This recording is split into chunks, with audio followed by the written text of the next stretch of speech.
Un militaire surnommé à l'autre, autrement dit Marouya, est activement recherché par la police républicaine. Chers internautes, bonsoir. Un important ghetto démantelé à Vaudjé. Au cours de l'opération, 3 suspects ont été arrêtés et une importante quantité de chanvre indien saisie. Cette opération de la police prend une tournure plus sensible encore avec la fuite d'un militaire repéré sur les lieux, surnommé à l'autre. Le militaire en question, selon les premiers éléments, ne venait pas pour consommer du chanvre indien, mais pour percevoir régulièrement des rançons auprès des trafiquants en échange de sa protection. Les détails exclusifs avec Madame Actu. En Conseil des ministres ce mercredi 1er juillet 2026, le gouvernement béninois a ordonné le retrait du marché des pesticides non autorisés, notamment le Sniper 1000 ECDDVP. Ce produit, parfois utilisé dans les ménages, contient du dichlorvos, une substance classée par l'Organisation mondiale de la santé dans la catégorie toxicité aiguë 1B très dangereux. Les ministres concernés ont été instruits de prendre toutes les dispositions nécessaires pour assurer le respect de cette mesure. Toujours en Conseil des ministres, il a été décidé la révision à la baisse des redevances applicables aux différents espaces marchands sur l'ensemble du territoire national. Cette mesure entrera en vigueur à la fin du mois de juillet 2026. Elle concerne plusieurs marchés urbains et régionaux ainsi que les pôles commerciaux de Tokpa Yoyo et Tokpa Daho. Une décision accueillie les bras ouverts par les marchands et marchandes de Dantokpa. Dans cet extrait, les impressions de Madame Aimé Awissou, responsable des vendeuses du secteur de la maroquinerie. C'est une bonne décision. Cette décision est la bienvenue. Du moment où c'est une décision qu'on attendait depuis des lustres, depuis qu'on a fait la délocalisation des autres marchés, nous attendons cette décision. Et nous profitons de l'occasion pour remercier le chef de l'État, le président Romuald Wadaï, qui a vraiment tenu à sa promesse. Parce que lors des campagnes, sur tous les sites que nous nous sommes rencontrés avec lui, on lui a toujours dit de nous revoir les redevances des boutiques marchands. Ce qui a été fait, donc toutes les femmes des marchés, par ma voix, lui disent merci, merci de nous avoir diminué le prix des redevances. Merci d'avoir tenu promesse et que Dieu lui donne longue vie. Le programme d'appui à l'égalité en phase 1 a officiellement pris fin ce jeudi 2 juillet à l'hôtel Azalaï de Cotonou. La cérémonie de clôture a été marquée par la remise d'attestations aux bénéficiaires en reconnaissance des compétences acquises tout au long du programme. Le point avec Romance Akobo-Glele. Pendant plusieurs mois, les participantes du programme d'appui à l'égalité de genre phase 1 ont bénéficié de formations, de séances de coaching, d'un accompagnement de la mise en œuvre de micro-projets et d'actions de plaidoyer pour renforcer leur participation aux instances de décision.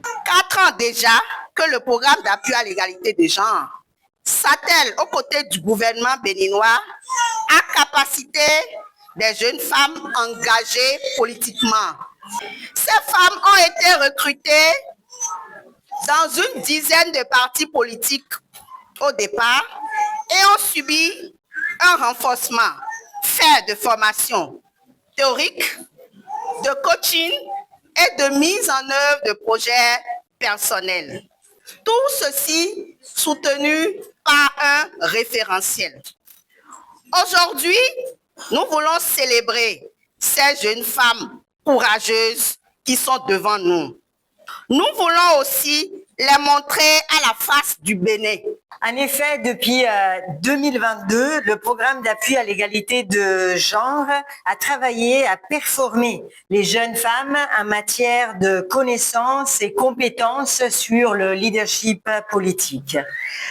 Le parcours a été fait de formation sur des modules, de coaching, de mise en œuvre de micro-projets par ces jeunes femmes, mais aussi de plaidoyer près des partis politiques. Pour ces femmes, après toutes les compétences acquises, elles reconnaissent les bénéfices pour le leadership et l'engagement en faveur d'une plus grande implication des femmes dans la vie publique. C'est un programme qui a identifié des femmes, qui les a formées pour pouvoir être utiles dans les instances de décision. C'est un programme qui a pu identifier moi, de Kyogbe, et il nous a formés.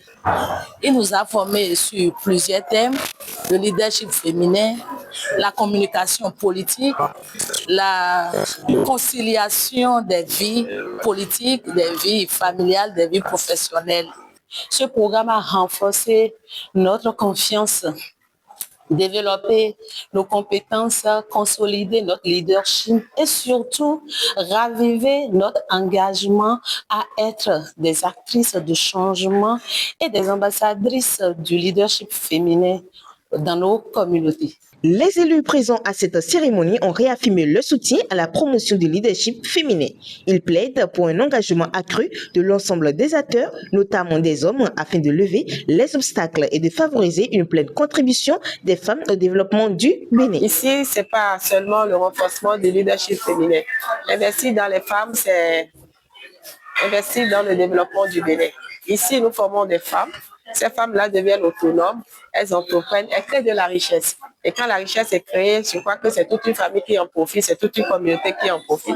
C'est vraiment un levier de développement. Cette initiative-là, il faut la saluer et inviter les partenaires à continuer d'investir et à permettre à d'autres femmes qui n'en ont pas bénéficié d'en bénéficier pour le rayonnement de notre pays. Les récipiendaires ont reçu aujourd'hui leur parchemin, ont reçu aujourd'hui leur attestation qui témoigne donc de ce qu'elles ont reçu une formation, elles ont reçu, disons, des prérequis pour pouvoir donc davantage s'impliquer dans la vie politique.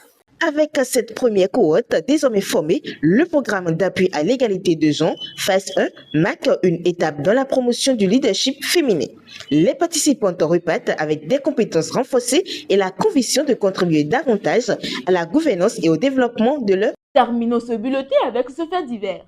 À Agmarizou, ce qui aurait commencé comme une tentative de séduction se serait terminé en drame. Selon plusieurs témoignages, un homme aurait touché les perles à la hanche d'une femme mariée avant d'être victime de violents malaises. Il serait décédé quelques heures plus tard. D'après les informations rapportées, le mari de la femme aurait mystiquement piégé ses perles, persuadé qu'un prétendant tenterait de les toucher. Aucune source officielle n'a pour l'heure confirmé les circonstances exactes du décès. Cette affaire, mêlant croyances mystiques et faits divers, suscite une vive émotion et de nombreuses interrogations dans la localité. Ainsi prend fin ce bulletin d'information. Merci de votre fidélité. Restez connectés à l'actualité en vous abonnant à Madame Actu sur Facebook, TikTok et YouTube. Vous trouvez également toutes nos informations sur www.madamactu.bj.